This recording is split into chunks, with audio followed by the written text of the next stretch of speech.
यदि आप हमारे चैनल के सभी गाने को पसंद करते हैं तो डीडी प्रोडक्शन हाउस के यूट्यूब चैनल को लाल बटन दबा के सब्सक्राइब करें और घंटी के निशान को जरूर दबाएं। Presented by DD Production House, Sakri।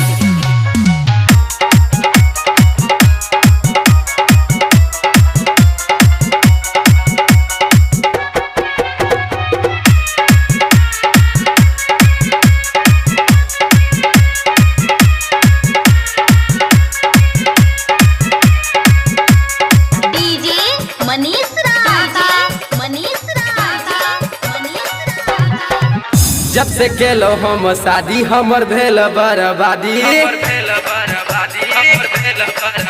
जब से केलो हम शादी हमर भेल बर्बादी। जब से केलो हम शादी हमर भेल बर्बादी। जब से केलो हम शादी हमर भेल बर्बादी। कोहबर में कनिया सतावैया कि होशियार भेल कनिया, होशियार भेल कनिया, क्रिया पर क्रिया खियाबैया।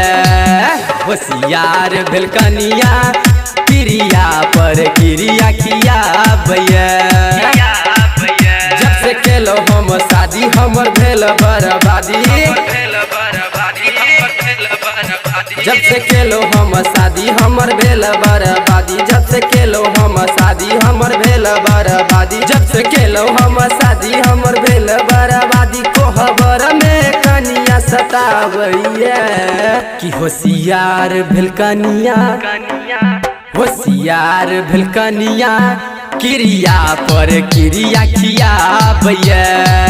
होशियार भेल कनिया, क्रिया पर क्रिया खियाबैया।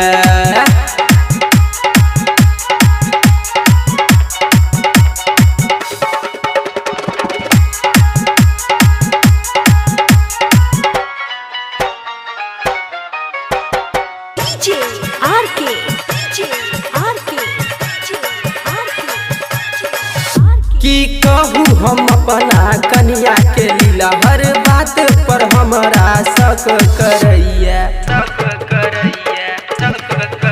की कहूँ हम अपना कनिया के लीला, हर बात पर हमरा शक करैया। जब लग में सुताबे हमरा बड़ी सताबे, ठुनका पर ठुनका चलाबैया। होशियार भेल कनिया, होशियार भेल कनिया, क्रिया पर क्रिया खियाबैया। होशियार भेल कनिया, क्रिया पर क्रिया खियाबैया।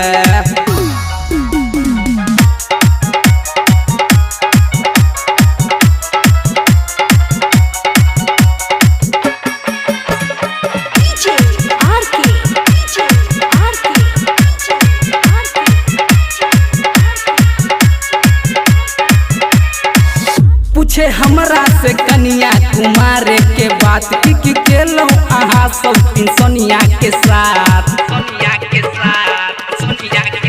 पूछे हमरा से कनिया कुमार के बात, की केलो अहाँ सब तीन सोनिया के साथ। जब हम न बताबी हमरा बड़ा फुसलाबे, नहीं कहला पर खूब झुझकारैया। होशियार भेल कनिया, होशियार भेल कनिया, क्रिया पर क्रिया खियाबैया। होशियार भेल कनिया, क्रिया पर क्रिया खियाबैया।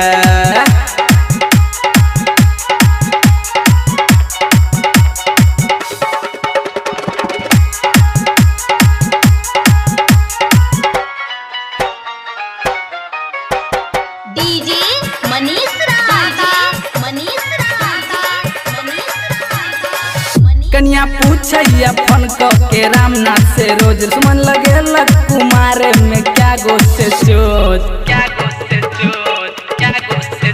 कनिया पूछैया फोन के रामनाथ से रोज, सुमन लगेलक कुमार में क्या गोष्ठ चोट। कितनो छुपाबे राजेश भैया बात माने नहीं, हर जैया जानला पर खूब गरिया भैया।